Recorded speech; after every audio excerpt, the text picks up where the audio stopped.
2010 तक का हम सॉल्व कर चुके हैं, 2010 तक का सॉल्व कर चुके हैं। हाँ 2011 का है तो 2011 का देखेंगे, इसके बाद 2013, फिर 2013 का देखेंगे, 2013, फिर 16 का देखेंगे, फिर 21, फिर उसके बाद 22 टीजीटी। तो कितने बच रहे हैं अभी? 1, 13 1 बच रहा है, 16 2, 21 3, 22 4। अभी 4 पेपर, 4 सेट और बचे हैं टीजीटी में। इसके बाद हम प्रवक्ता का लगाएंगे, फिर प्रवक्ता का देख लेंगे।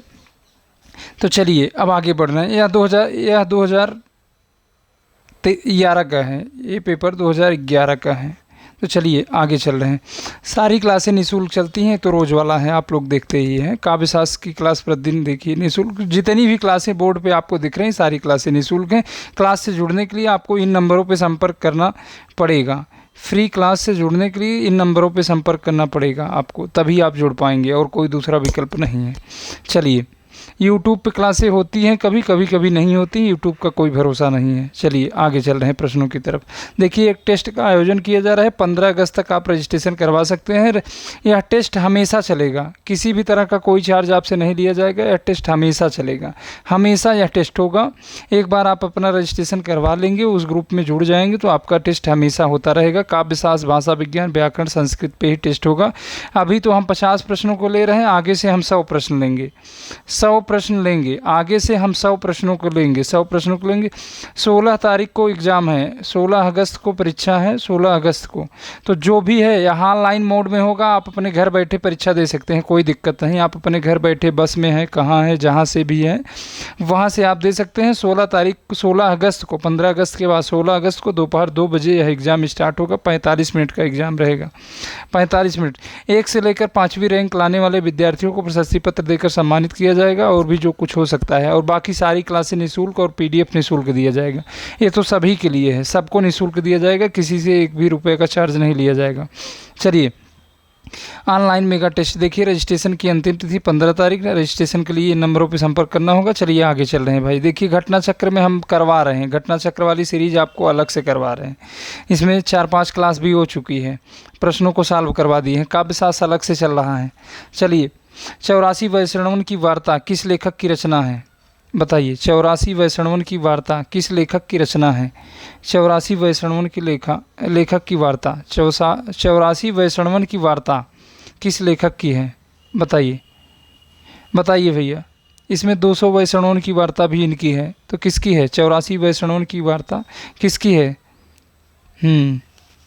तो यहाँ गोकुलनाथ की है, गोकुलनाथ की, नाभादास की बता रहे हैं। सोच लीजिए, आप ऐसी हरकत करते हैं कि मन ही नहीं करता कि आगे क्लास करें। चलिए, रानी केतकी की कहानी के रचनाकार कौन है? रानी केतकी की कहानी के रचनाकार कौन है? बताइए। लल्लू लाल, प्रेम सागर, प्रेम सागर, प्रेम सागर। चलिए, लल्लू लाल, प्रेम सागर, प्रेम सागर। बताइए। सदल मिश्र, नासकेतोपाख्यान, नासकेतोपाख्यान, पाख्यान। ये दोनों लल्लू लाल और सदल मिश्र, लल्लू लाल सदल मिश्र भाषा मुंशी थे, भाषा पंडित, भाषा मुंशी जो कहिए। फोर्ट विलियम कॉलेज में, कहाँ भाषा मुंशी थे? फोर्ट विलियम कॉलेज में। कहाँ भाषा मुंशी थे? फोर्ट विलियम कॉलेज में भाषा मुंशी थे। लल्लू लाल और सदल मिश्र फोर्ट विलियम कॉलेज में भाषा मुंशी थे। फोर्ट विलियम कॉलेज में, fort William college, William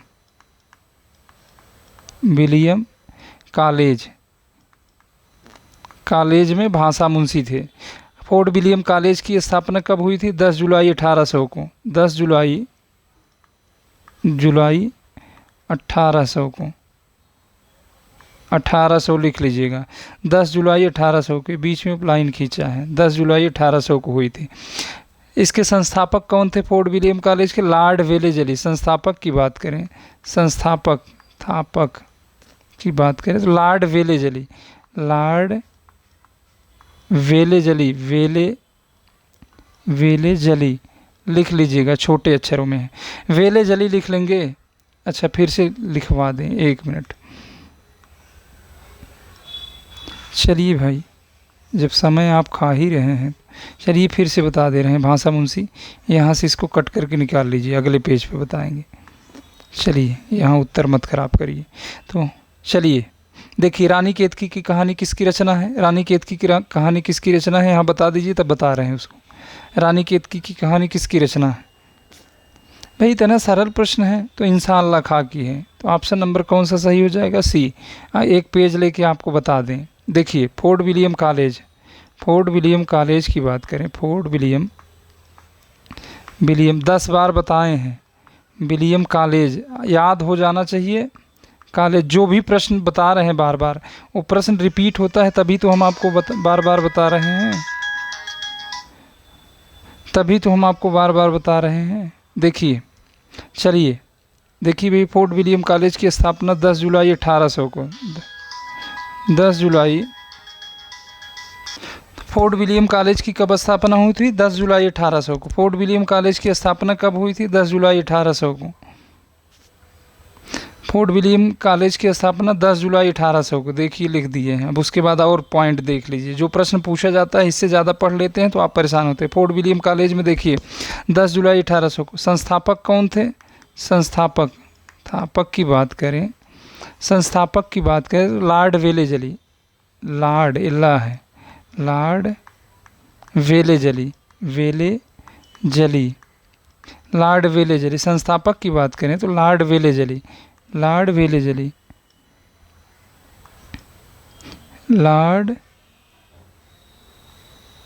Lord Wellesley, ठीक है संस्थापक। यह कलकत्ता में हुआ था इसकी स्थापना, कलकत्ता भाई, कोलकाता बोलते हो जो भी बोलते हैं, कलकत्ता कोलकाता एक ही हुआ। और कुछ, और इसमें 2 भाषा मुंशी थे। चलिए अगले पेज पे देख लीजिए, भाषा मुंशी की बात करें, फोर्ट विलियम कॉलेज की बात कर रहे हैं। फोर्ट विलियम कॉलेज में 2 भाषा मुंशी थे, सदल मिश्र। इन्हें भाषा पंडित, भाषा अध्यापक घुमा के प्रश्न पूछेगा तो आप परेशान मत होइएगा। भाषा मुंशी कौन थे, भाषा मुंशी या भाषा पंडित, भाषा मुंशी लिख लीजिए। 2 थे, सदल मिश्र और लल्लू लाल। अब इसमें प्रथम प्रोफेसर कौन नियुक्त किए गए थे, जॉन गिल क्राइस्ट,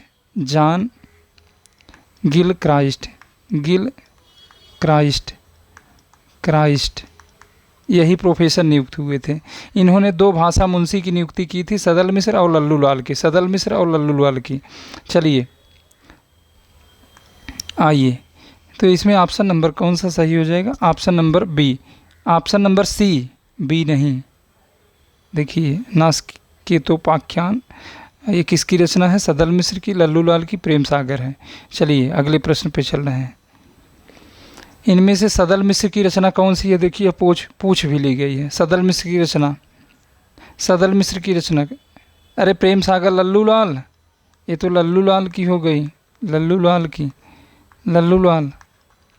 बताइए भाई किसकी है, प्रेम सागर लल्लू लाल। नास्केतोपाख्यान किसकी है, नास्केतोपाख्यान सदल मिश्र की, नास्केतोपाख्यान सदल मिश्र की। रानी केत की कहानी अभी आपने देखा भाई, रानी केत की कहानी अभी आपने देखा, इंशाअल्लाह खां, इंशाअल्लाह खां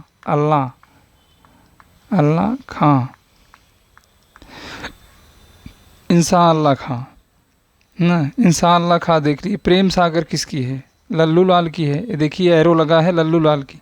सुख सागर बता दीजिए, सुख सागर सदा सुख लाल की है, सदा सुख लाल की है। प्रेम सागर किसकी, सुख सागर किसकी है, सदा सुख लाल की। तो बताइए इसमें कौन सा ऑप्शन सही होगा, रानी केत की कहानी इंशाअल्लाह खां, प्रेम सागर लल्लू लाल की हो गई, सुख सागर किसकी हो गई, सदा सुख लाल। सुख देखिए इसमें सुख जुड़ा है ना, तो इसी से याद करिए, सुख सागर, सुख लाल, सुख सागर, सीधा। तो सदल मिश्र की रचना कौन सी है, तो नास्केतोपाख्यान। सदल मिश्र की रचना कौन सी है, नास्केतोपाख्यान। भाई या नस याद कर लीजिए, नस, और क्या कहें, नस से नास्केतोपाख्यान सदल मिश्र, यही ट्रिक बना लीजिए या नस बना लीजिए, और क्या कर सकते हैं, इसमें कन्फ्यूजन होता है तो कुछ न कुछ उपाय करिए, एक साथ मत पढ़ा करिए, इसीलिए तो कहते हैं। चलिए अगले प्रश्न पे चल रहे हैं। यही दशा रही तो आज हमें लग रहा है पूरा भी नहीं हो पाएगा। चलिए 10 मिनट हो गए, 3 ही प्रश्न हुए। सरापा का संबंध निम्न में से किससे है? ये तो सबसे सरल है ना, सरापा का संबंध किससे है? सरापा का संबंध सिद्ध साहित्य से है, तो ऑप्शन नंबर ए सही हो जाएगा। अगले प्रश्न पे, सत्यार्थ प्रकाश के लेखक का नाम बताइए। सत्यार्थ प्रकाश किसकी रचना है? सत्यार्थ प्रकाश किसकी रचना है भैया, बता दीजिए। सत्यार्थ प्रकाश किसकी रचना है? स्वामी दयानंद की रचना है, स्वामी दयानंद की। चलिए अगले प्रश्न पे चल रहे हैं। आदिकाल को वीर गाथा काल किसने कहा? बहुत सरल, बहुत सरल प्रश्न, बताइए। आदिकाल को वीर गाथा काल, हजारी प्रसाद द्विवेदी ने आदिकाल को आदिकाल कहा है। हजारी प्रसाद द्विवेदी ने, हजारी प्रसाद द्विवेदी की बात करें तो ये तो आदिकाल कहे हैं, आदिकाल, ये तो आदिकाल कहे हैं। चलिए इनका तो हो गया आदिकाल। अब शुक्ल की बात करें तो शुक्ल वीर गाथा काल, वीर गाथा काल, गाथा काल, वीर गाथा काल। राहुल सांकित्यान क्या कहे हैं? राहुल सांकित्यान सिद्ध सामंत काल, सिद्ध सामंत काल, सामंत काल, सिद्ध सामंत काल। तो ये आपका हो गया। आदिकाल को वीर गाथा काल किसने कहा, बताइए। आदिकाल को वीर गाथा काल किसने कहा? तो आचार्य रामचंद्र शुक्ल, आचार्य रामचंद्र शुक्ल। संधि एवं चारण काल किसने कहा था? रामकुमार वर्मा ने कहा था। संधि एवं चारण काल किसने कहा था? तो रामकुमार वर्मा। संधि एवं चारण काल देख लीजिए, फिर से लिख दें। सबसे बड़ी समस्या तो यही है आपकी, बढ़ने ही नहीं देते। ये हजारी प्रसाद द्विवेदी, एचपीडी लिख लीजिए। हजारी प्रसाद द्विवेदी आदिकाल कहे हैं। चलिए, संधि एवं चारण काल रामकुमार वर्मा। संधि, एक मिनट, संधि एवं चारण काल आर के वर्मा लिख लीजिए। आर के, रामकुमार वर्मा, आर के वर्मा। अपनी भाषा में लिख लीजिएगा रामकुमार वर्मा। जब जगह कम है तो क्या करें? रामकुमार वर्मा। चारण काल किसने कहा है? ग्रियर्सन ने कहा है। चारण काल, चारण काल, काल ये किसने कहा है? तो ग्रियर्सन ने, ग्रियर्सन, ग्रियर्सन लिख लीजिएगा, ग्रियर्सन। चारण काल किसने कहा है? तो ग्रियर्सन ने कहा है। चलिए, तो इसमें ऑप्शन नंबर कौन सा सही हो जाएगा? वीर गाथा काल, तो आचार्य रामचंद्र शुक्ल। अगले प्रश्न पे चल रहे हैं। चलिए अब बताइए, बताइए पृथ्वीराज रासो के रचयिता। पृथ्वीराज रासो किसकी रचना है? बताइए। पृथ्वीराज रासो किसकी रचना है? बताइए। पृथ्वीराज रासो किसकी रचना है? 7 नंबर प्रश्न। परमाल रासो किसकी है? जगनिक। परमाल रासो, परमाल रासो, परमाल रासो के रचयिता जगनिक हो गए। नरपतिनाल बिसल देव रासो, बिसल देव रासो। अच्छे से देख लीजिए, नहीं तो यहीं सरल प्रश्न गलत करेंगे। तो पृथ्वीराज रासो किसकी है? तो चंद्रबरदाई की है। पृथ्वीराज रासो किसकी है? चंद्रबरदाई की। अमीर खुसरो की रचना जानते ही हैं। चलिए अगले प्रश्न पे चल रहे हैं। कबीरदास किस काव्य धारा का प्रतिनिधि कवि है? कबीरदास किस काव्य धारा का प्रतिनिधि कवि है? बताइए, बहुत सरल सा प्रश्न है, बताइए। तो संत काव्य धारा, ऑप्शन नंबर ए सही हो जाएगा। चलिए, खुमाड़ रासो के रचयिता बताइए। हाँ, सूरज, सूरज, सूरज बार बार मैसेज कर रहे हो, बताइए, बताओ तुम, बताओ भाई। सूरज, मैं पहचान रहा हूँ आपको, बताओ। खुमाड़ रासो के रचयिता, खुमाड़ रासो के रचयिता, खुमाड़ रासो किसकी रचना है? तो दलपत विजय। खुमाड़ रासो किसकी रचना है? तो दलपत विजय। परमाल रासो किसकी थी? जगनिक की। परमाल रासो, परमाल, परमाल इप्पा लिखा है, रासो। परमाल रासो को आल्हा खंड के नाम से जाना जाता था। चंद्रबरदाई का पृथ्वीराज रासो, पृथ्वीराज रासो, बार बार इसे रटिए, याद हो जाए। पृथ्वीराज। विद्यापत की विद्या पदावली है। कीर्तिलता कीर्ति पताका पदावली, कीर्तिलता, कीर्तिलता, कीर्तिलता, फिर कीर्ति पताका, कीर्ति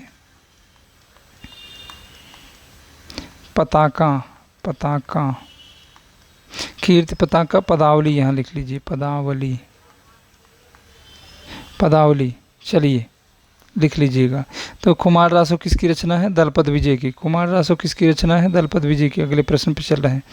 इनमें से कौन से कवि संत कवि नहीं है? बहुत सरल प्रश्न है, संत कवि नहीं है। 2011 में बहुत सरल पेपर आया था। संत कवि नहीं है, बताइए। तुलसीदास संत कवि नहीं है, तुलसीदास संत कवि नहीं है। चलिए, ये राम भक्ति काव्य धारा के कवि हैं। चलिए अगले प्रश्न पे। इनमें से सूफी काव्य धारा का कवि कौन सा नहीं है? भक्ति काल से ही हमें लग रहा है कि इसमें 30, 35, 40 प्रश्न आए थे।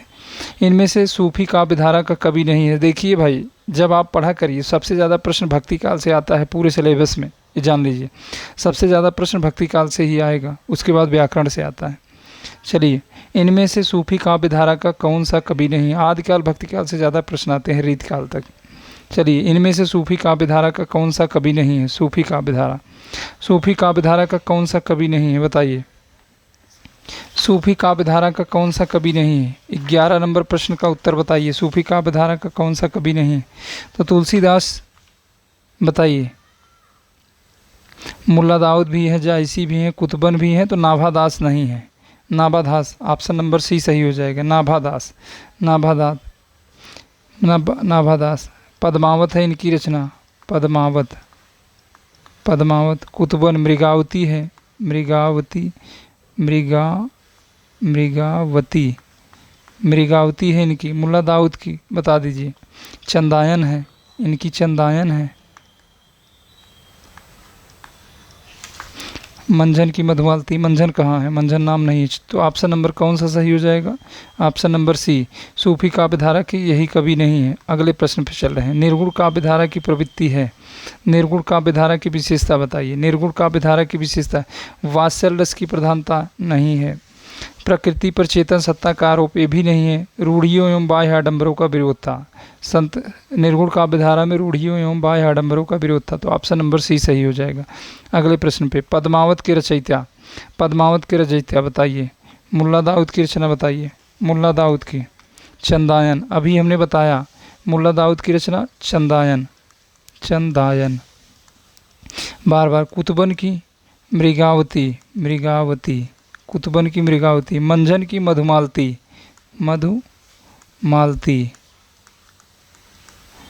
मंझन की मधुमालती हो गई। चलिए, तो एक बताइए, पद्मावत किसकी रचना है? तो जायसी की। पद्मावत किसकी रचना है? तो जायसी की है।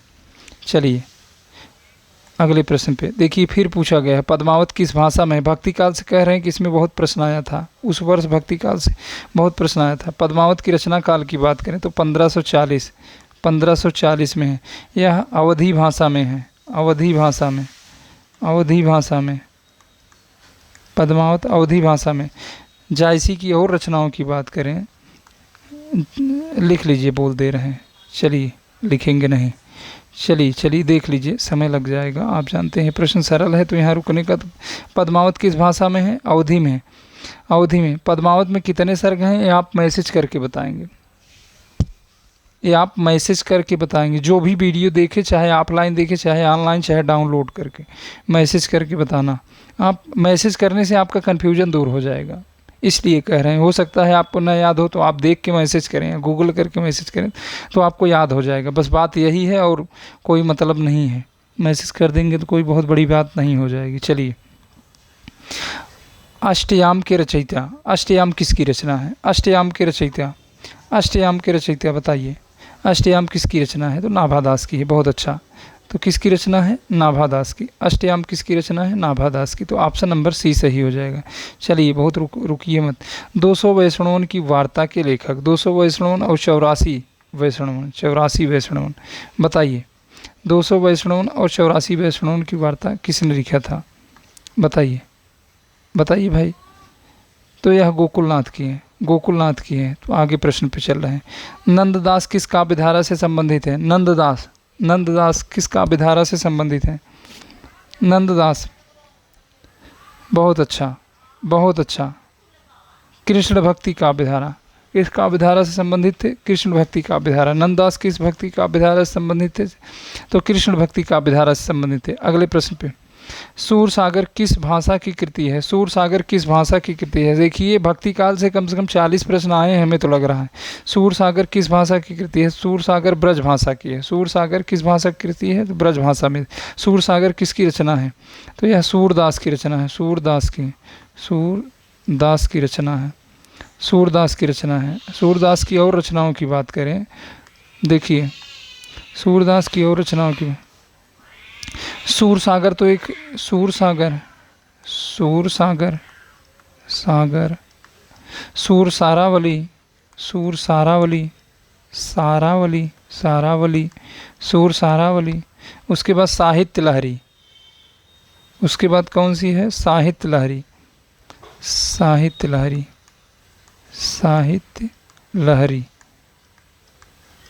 चलिए अगले प्रश्न पे चल रहे हैं। साहित्य लहरी। चलिए अगले प्रश्न पे। तो इसमें ऑप्शन नंबर कौन सा सही हो जाएगा? बी। सूर सागर किस भाषा में है? ब्रज भाषा में। चलिए अगले प्रश्न पे। इनमें से सूर की रचना कौन सी नहीं है? देखिए भक्ति काल से उस वर्ष बहुत प्रश्न आया था, इनमें से सूर की रचना कौन सी नहीं है? अभी हमने बताया कि ये तीनों रचनाएं सूर की हैं, सूरदास की हैं। तो कौन सी नहीं है भैया? कौन सी नहीं? तो रास पंचाध्यायी किसकी है? तो यह नंददास की है। रास पंचाध्यायी, सिद्धांत पंचाध्यायी, ये किसकी है? नंददास की है। रास पंचाध्यायी किसकी रचना है? नंददास की है। नंददास की रचनाओं की बात करें, नंददास की रचनाओं की बात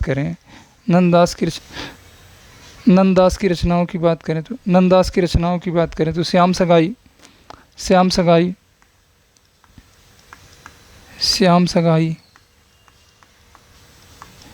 सगाई हो गई।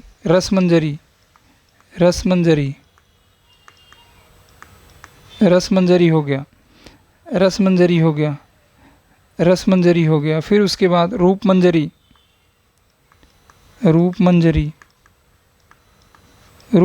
हो गया। तो आप देख लीजिएगा, तो इसमें इनमें से सूर की रचना कौन सी नहीं है? तो सूर की रचना रास पंचाध्यायी नहीं है। अगले प्रश्न पे चलते हैं। इनमें से कृष्ण भक्त कवि कौन सा नहीं है? इनमें से कृष्ण भक्त कवि कौन सा नहीं है? 20 नंबर। तो तुलसीदास राम भक्त हैं और बाकी सारे कृष्ण भक्त कवि हैं, देख लीजिए। अगले प्रश्न पे चलते हैं। तुलसीदास की भक्ति का स्वरूप क्या था? दास्य भाव की थी, सख्य भाव की थी, वात्सल्य भाव की थी? बताइए। तो तुलसीदास की भक्ति दास्य भाव की थी। बाकी दो का मैसेज करके बताइए ये कहाँ पाया जाता था? तो ऑप्शन नंबर ए सही हो गया इसमें।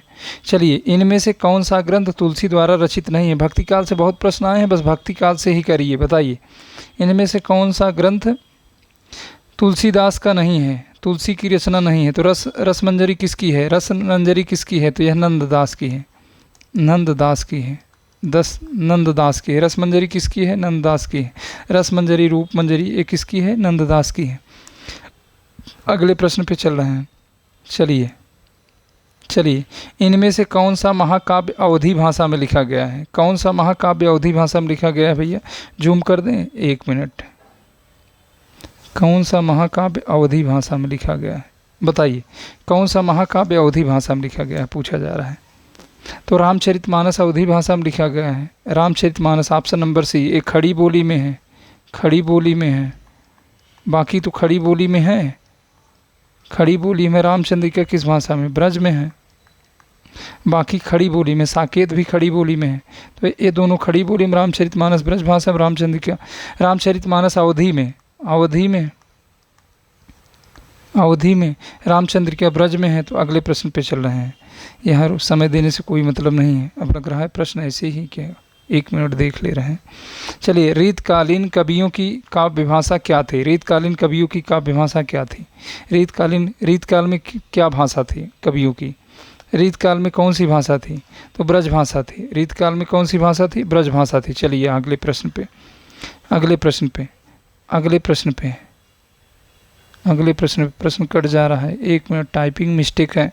चलिए एडजस्ट करिएगा, ऑप्शन पढ़ देंगे अगर आपको नहीं दिखेगा। रीत काल के उस कवि का नाम बताइए जिसने वीर रस में कविता लिखी है। 4 नाम दिया गया है, बताइए। पद्माकर, भूषण, बिहारी, घनानंद। इसमें ऑप्शन नंबर बी हो जाएगा, भूषण। पद्माकर की भी रचना वीर रस में है, लेकिन भूषण वीर रस के कवि माने जाते हैं, तो इसलिए भूषण हो जाएंगे, भूषण। तो रीत काल के उस कवि का नाम बताइए जिसने वीर रस में कविता लिखी है, तो वह भूषण है। भूषण को श्रेय जाएगा। चलिए इसको जूम करते हैं या नहीं कटेगा। चलिए, बिहारी सस्सई किस भाषा में रचित ग्रंथ है? बिहारी सस्सई की भाषा पूछी जा रही है, तो बिहारी सस्सई किस भाषा में है? तो ब्रज भाषा में। बिहारी सस्सई में कुल कितने छंद हैं? 719 छंद हैं। 719 छंद हैं। चलिए, यह मुक्तक रचना है। बिहारी सस्सई कैसी रचना है? मुक्तक रचना है, मुक्तक रचना है। चलिए अगले प्रश्न पे चल रहे हैं। अगले प्रश्न पे बताइए सुजान शब्द का प्रयोग किस कवि की कविता में सर्वाधिक हुआ है? सुजान कवि का प्रयोग बताइए भैया, बताइए। सुजान शब्द का प्रयोग किस कवि की कविता में सर्वाधिक हुआ है? सुजान शब्द का प्रयोग किस कवि की कविता में सर्वाधिक हुआ है? तो सुजान किसकी प्रेमिका थी? बताइए। सुजान बताइए। घनानंद। 27 नंबर का सी, ऑप्शन नंबर सी हो जाएगा। चलिए, इनमें से कौन सा कवि रीत मुक्त नहीं है? बताइए। रीत मुक्त काव्यधारा का नहीं है, बताइए। आलम हो गए। एक मिनट, बताइए कौन सा कवि नहीं है? बताइए। आलम, बोधा, ठाकुर, घनानंद। ठाकुर को भी लिख लीजिए, ठाकुर। आलम 1, बोधा 2, ठाकुर 3, घनानंद 4।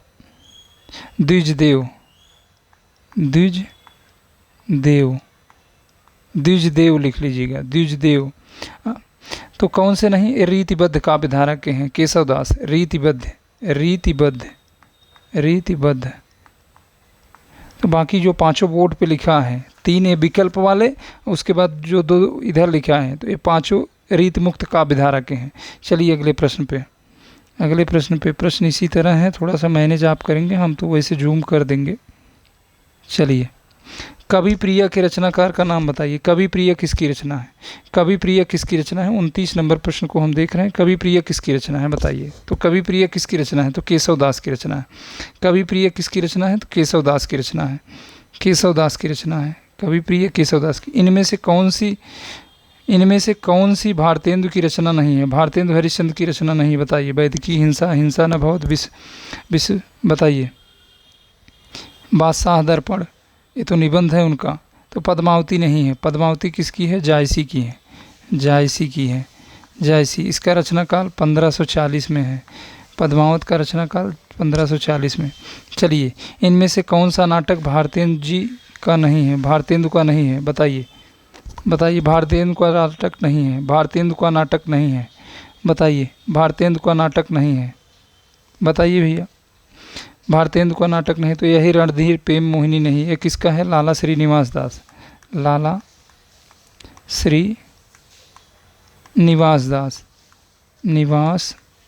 तो इसी तरह टीजीटी में सरल प्रश्न आते हैं, तो लाला श्रीनिवास दास का है। तो यह किसका है? तो लाला श्रीनिवास दास का है। इनकी और रचना लाला श्रीनिवास दास के देखिए, संयुक्ता स्वयंवर बहुत इंपॉर्टेंट है, तप्ता सरवण बहुत इंपॉर्टेंट है, प्रहलाद चरित बहुत इंपॉर्टेंट है, रणधीर प्रेम मोहिनी, ये तो यही है। चलिए अगले प्रश्न पे चल रहे हैं। 32 नंबर, बताइए। पढ़ दे रहे हैं। हिंदी में समालोचना के सूत्रपात के लिए भारतेंदु युग की कौन सी पत्रिका उल्लेखनीय है? बताइए। 1 मिनट। चलिए, हिंदी समालोचना के सूत्रपात के लिए भारतेंदु युग की कौन सी पत्रिका उल्लेखनीय है? बताइए।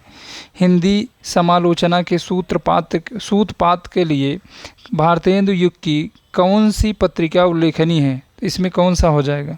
इसमें कवि वचन सुधा, ऑप्शन नंबर ए सही हो जाएगा। ऑप्शन नंबर, आज मैनेज करेंगे, पीपीटी गड़बड़ हो गई है। कवि वचन सुधा, तो कवि वचन सुधा, कवि वचन सुधा। तो ये ब्राह्मण किसका है? ब्राह्मण किसका है? प्रताप नारायण मिश्र का, प्रताप नारायण मिश्र की है, प्रताप नारायण मिश्र की। आनंद कादम्बनी की बात करें तो प्रेम घन की है, प्रेम घन। इनका एक प्रेम घन का एक और है, नागरी नीरद। अगले प्रश्न पे चल रहे हैं। इनमें से सरस्वती पत्रिका के संपादक का नाम बताइए। सरस्वती पत्रिका का संपादन किसने किया था? तो बताइए भाई। तो हजारी प्रसाद द्विवेदी ने। कब किया था? 1903 में संपादन भार ग्रहण किया था। कब ग्रहण किया था? 1903 में। कब ग्रहण किए थे? 1903 में। 1903 में ग्रहण किए थे। चलिए, बालकृष्ण भट्ट हिंदी प्रदीप के संपादक हैं। अगले प्रश्न पे चल रहे हैं। देखिए, छायावाद स्थूल के प्रति सूक्ष्म का विद्रोह है। यह किसका कथन है? छायावाद स्थूल के प्रति सूक्ष्म का विद्रोह है। सुमित्रा नंदन पंत, डॉक्टर नगेंद्र, रामचंद्र शुक्ल, जयशंकर प्रसाद किसका है?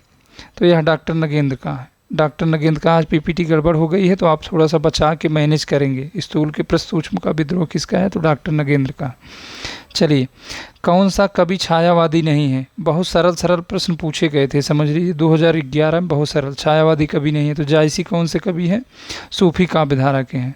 तो ऑप्शन नंबर डी सही हो जाएगा। छायावादी कवि कौन नहीं है? D, option number D.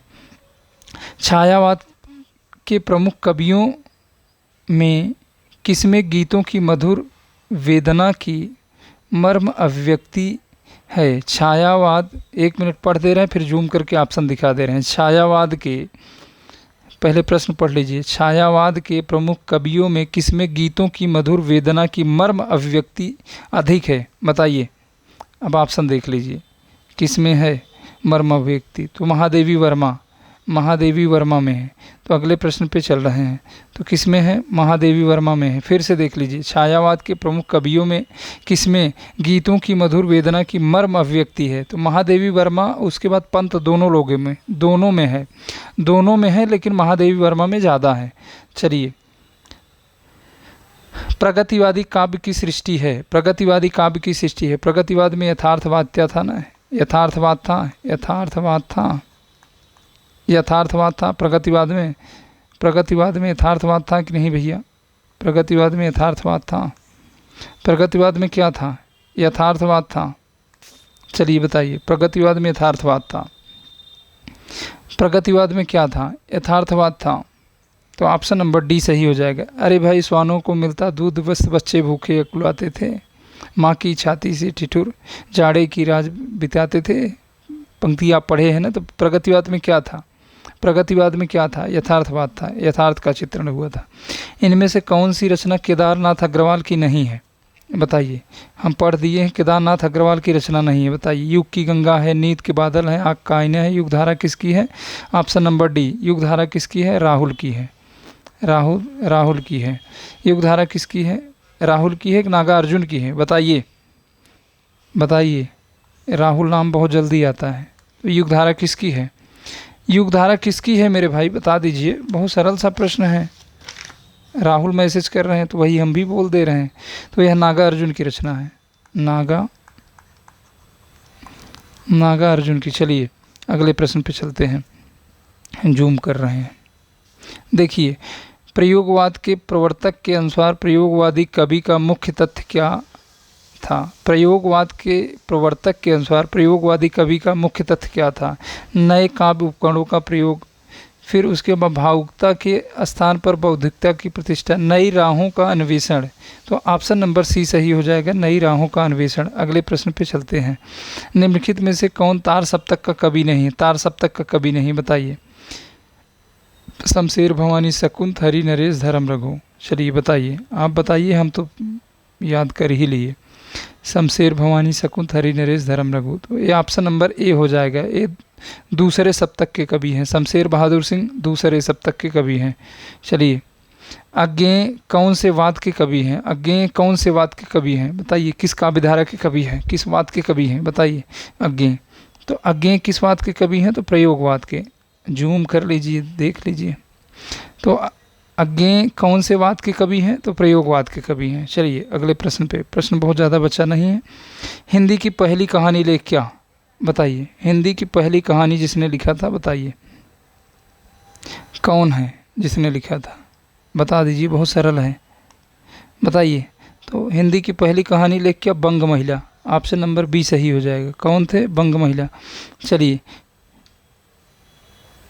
गुल की बन्नो कहानी के लेखक, टाइपिंग मिस्टेक है, गुल की बन्नो, गुल की है, ये ब नहीं है, गुल की कर लीजिए, गुल की बन्नो, गुल की बन्नो कहानी के लेखक बताइए, गुल की बन्नो किसकी कहानी है? तो बताइए।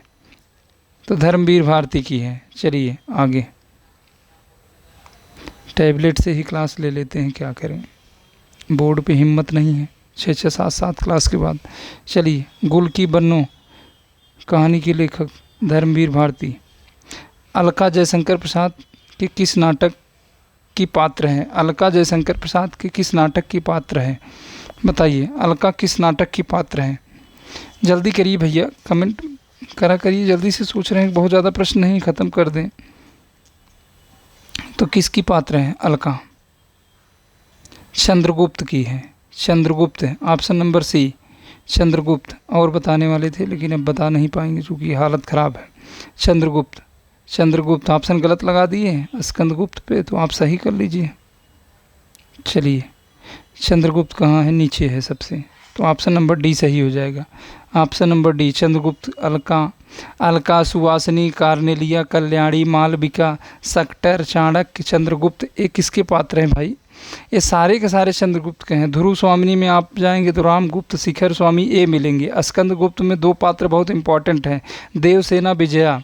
स्कंदगुप्त नाटक में 2 पात्र बहुत इंपॉर्टेंट है, देवसेना और विजया।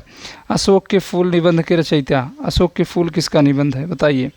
अशोक के फूल, देखिए इसमें हम ट्रिक भी बनाए थे, अब अगली क्लास में बताएंगे, थोड़ा स्वास्थ्य नहीं सही। अशोक के फूल बताइए, अशोक के फूल किसकी है? तो हजारी प्रसाद द्विवेदी की। अशोक के फूल किसकी है? तो हजारी प्रसाद द्विवेदी की। चलिए अगले प्रश्न पे चल रहे हैं। इनमें से कौन सी स्वीकृति आत्मकथा है? आत्मकथा पूछा जा रहा है, इसमें से बताइए आत्मकथा कौन सी है? आत्मकथा, आत्मकथा तो अर्धकथानक है, बनारसीदास जैन की है, 1641 में, 1641 ब्रज भाषा में इसकी भाषा पूछी जाती है। ब्रज भाषा में, ब्रज भाषा में पद्यात्मक रचना है, ब्रज भाषा में पद्यात्मक रचना है। चलिए, हिंदी की पहली आत्मकथा है। आगे चलिए अगले प्रश्न पे। अर्धकथानक किस विधा की रचना है? देख लीजिए, विधा पूछ ली गई ना, हम अभी आपसे बताएं कि विधा पूछी जाएगी, तो विधा किस विधा की रचना है? तो आत्मकथा है। 47 नंबर प्रश्न देखिए, इसमें भी स्वीकृति है अर्धकथानक। देखिए, आत्मकथा इसमें पूछी गई थी कि इनमें से कौन सी आत्मकथा है, ये पूछा गया था। फिर उसके बाद देख लीजिए, अर्धकथानक की विधा पूछ ली गई, तो आत्मकथा ही है। चलिए, प्रसाद द्वारा रचित इरावती कैसा उपन्यास है? इरावती कैसा उपन्यास है? इरावती 48 नंबर में इरावती। तितली सामाजिक और यथार्थवादी है, कंकाल आपका यथार्थवादी है, उसमें ग्रामीण जीवन का चित्रण है। तो इरावती कैसा है? तो ऐतिहासिक है, ऐतिहासिक है। इरावती कैसा उपन्यास है? ऐतिहासिक है। चलिए, बाकी का आप कमेंट करके बताएंगे। इनमें से कौन सा उपन्यास प्रेमचंद का नहीं है? बताइए, कौन सा उपन्यास प्रेमचंद का नहीं है? शेखर एक जीवनी अज्ञेय का है, शेखर एक जीवनी अज्ञेय का है, अज्ञेय का। चलिए अगले प्रश्न पे चल रहे हैं। हिंदी में रिपोर्ताज का आरंभ हुआ किस युग में? रिपोर्ताज का आरंभ कब हुआ था? हिंदी में रिपोर्ताज का आरंभ कब हुआ था? बताइए। तो ऑप्शन नंबर डी, प्रसादोत्तर युग, छायोदोत्तर युग। बताइए, ऑप्शन नंबर डी सही है, ऑप्शन नंबर डी सही है, ऑप्शन नंबर डी सही है। रिपोर्ताज के बारे में बता दें, चलिए नोट करिए, नोट करिए भाई, रिपोर्ताज के बारे में, रिपोर्ताज के बारे में क्या बताएं। अगर रिपोर्ताज की बात करें तो रिपोर्ताज के जनक हिंदी में रिपोर्ताज के जनक हिंदी में, चलिए हिंदी में रिपोर्ताज के जनक कौन है? शिवदान सिंह चौहान, शिवदान सिंह चौहान कौन है? हिंदी में रिपोर्ताज के जनक शिवदान सिंह चौहान है। तो पहला रिपोर्ताज लक्ष्मीपुरा, लक्ष्मीपुरा, लक्ष्मीपुरा है। पहला रिपोर्टाज लक्ष्मीपुरा है। यह रूपाप पत्रिका में, एक रूपाप पत्रिका थी 1938 में, 1938 में रूपाब में प्रकाशित हुआ था, रूपाब में प्रकाशित हुआ था। रूपाब में रिपोर्टाज फ्रेंच भाषा का, फ्रांसीसी भाषा का शब्द है। रिपोर्टाज के जनक रूसी साहित्यकार इलिया एहरेनबर्ग थे, इलिया एहरेनबर्ग थे। तो यहीं पूछा जाएगा, आगे नहीं पूछा जाएगा आपसे कुछ।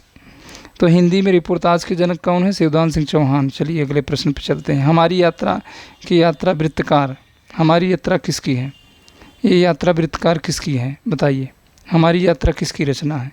तो यह लोचन प्रसाद पांडे की है, लोचन प्रसाद पांडे की। ऑप्शन नंबर सी सही हो जाएगा। अगले प्रश्न पे, बनारसी दास चतुर्वेदी रेखा चित्र है। बनारसी दास चतुर्वेदी की रेखा चित्र बहुत इंपॉर्टेंट है। तो इनकी रेखा चित्र और श्वेत बंधु उपयुक्त दोनों हैं, दोनों रचनाएं इनकी हैं, नोट कर लीजिए, बहुत इंपॉर्टेंट है। चलिए, अमिट रेखाएं, अमिट रेखाएं किसका संस्मरण रेखा है बताइए। रेखा चित्रकार हैं, किसकी रचना है? अमिट रेखाएं, अमिट रेखाएं। तो बहुत अच्छा, Vipin, Vipin. Option number B, option number B, Satyavati Malik. तो चलिए, गणेश शंकर विद्यार्थी द्वारा रचित जीवनी, गणेश शंकर विद्यार्थी द्वारा रचित जीवनी बताइए। बापू तो घनश्याम दास बिड़ला भाई, घनश्याम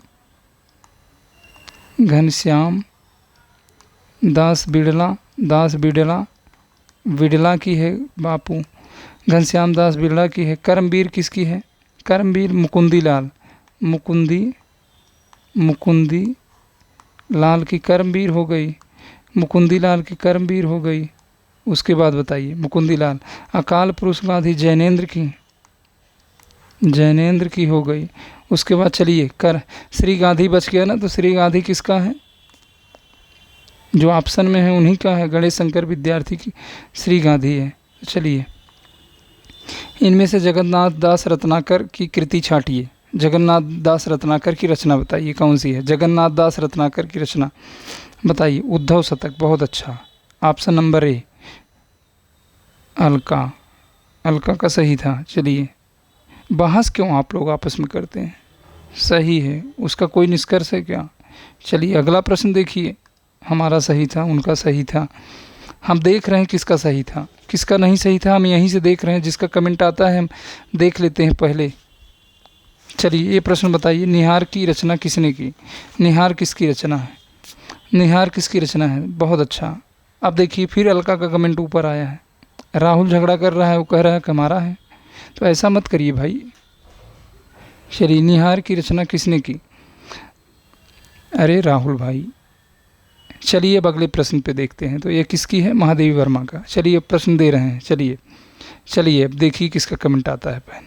शिवराज भूषण के रचयिता, शिवराज भूषण के रचयिता बिहारी की है। ये तो सबका सही है। चलिए, शिवराज भूषण बिहारी की है। इनमें से सूरदास की कौन सी कृति नहीं है? 2000 बताए तो 11 का प्रश्न बहुत ही सरल था। इनमें से सूरदास की कृति कौन, सूरदास की रचना बतानी है। बहुत अच्छा, साहित्य लहरी। चलिए अगले प्रश्न पे, इनमें से कौन सी रचना तुलसीदास की नहीं है? भक्ति काल से कम हमें लग रहा है 60 वोट प्रश्न आया था क्या? इनमें से कौन सी रचना तुलसीदास की नहीं है? तुलसीदास की नहीं बताइए। गीतावली है, कवितावली, रामचरितमानस है। साकेत किसकी है? गुप्त जी की है, गुप्त जी की है। चलिए अगले प्रश्न पे, इनमें से कौन सा जोड़ा सही नहीं है? महादेवी वर्मा, निहार, मैथिली शरण गुप्त, कामायनी, यही नहीं सही है। बी नंबर सही है पूछा जा रहा है। फिर देखिए, आप लोग बहस कर लेते हैं तो इधर प्रश्न गड़बड़ हो जा रहा है। चलिए अब बताइए, इनमें से कौन सा जोड़ा सही नहीं है? सही है। इनमें से कौन सा जोड़ा सही है बताइए। तो option number A, Mahadevi Verma, Mahadevi Verma, Nihar, Mahadevi Verma, Nihar. चलिए, बाकी एक भी नहीं सही है। तो यही 67 प्रश्न थे। अब अगले वीडियो में मिलेंगे अगले पार्ट में। अब अगले पार्ट में समझ लीजिए कि 2011 आपका ख़त्म हो जाएगा, बचेगा 2013। 2013 में भी 2 पार्ट होंगे। उसके बाद 2013 के बाद आप जानते हैं 21 बचेगा, 22। ख़त्म हो जाएगा। बस टीजीटी अब ख़त्म होने वाला है, टीजीटी शिल्पी ख़त्म हो जाएगा, उसके बाद हम पीजीटी लगा देंगे प्रवक्ता का। दोनों सॉल्व कर लीजिए, दोनों सॉल्व करने के बाद घटना चक्र करवा देंगे, घटना चक्र करवाने के बाद यूथ करवा देंगे। यही प्रश्न आप देख लीजिए, आपका काम हो जाएगा। फालतू भटकिए मत, 90 प्रश्न आने वाला है। दुनिया भर की किताब आप इधर उधर से पढ़ेंगे उल्टा सीधा, और जो प्रश्न नहीं पूछा जाता है उसी को पढ़ेंगे। टीजीटी में कितना सरल प्रश्न आया था देखे थे, तो यही होगा भाई। ये भ्रमित होना आपका काम है, उल्टा सीधा भटकिए, कोई नहीं रोक पाएगा। हम साफ साफ बता रहे हैं कि आप उल्टा सीधा भटकिए, यहीं परेशान होंगे। नंबर 2 नंबर से रुकेगा, बहुत अंतर नहीं आता है। भटकेंगे तो आप 110-15 तक तब भी जाएंगे, 110 तक जाएंगे ही जाएंगे। कहीं से भी भटक के आएंगे तो 110 तक जाएंगे। अगर नहीं भटकेंगे तो आप एकाग्र होकर यही 2-3 किताब आप फॉलो करेंगे तो सीधा सीधा ये समझ लीजिए कि आपका 120 के ऊपर रहेगा। जो 90 प्रश्न आएगा इस बार, 120 नहीं 90 प्रश्न आएगा। अगर आप हम माइनस मार्किंग है, अभी से हम बता दे रहे हैं, देखिए कट ऑफ कहाँ रुकेगी, माइनस मार्किंग है, देख लीजिए एक पेज लेकर।